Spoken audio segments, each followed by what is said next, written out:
Bismillahirrahmanirrahim.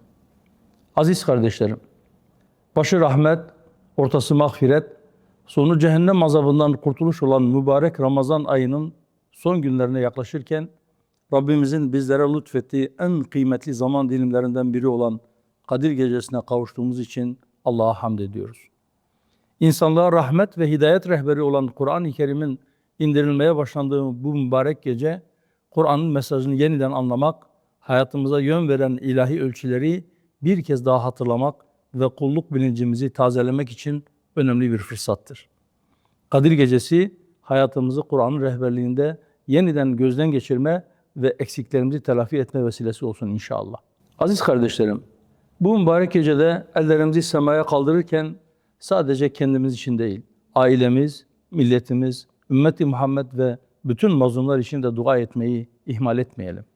Rabbimizden bizleri affetmesini, hatalarımızı bağışlamasını, kalplerimizi Kur'an'a ve Hakk'a yöneltmesini niyaz edelim.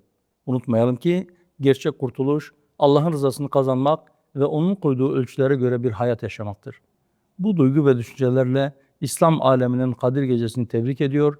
Bu mübarek gecenin insanlığın hidayetine, Müslümanların kalplerinin birbirine yakınlaşmasına ve huzura vesile olmasını Yüce Allah'tan niyaz ediyorum.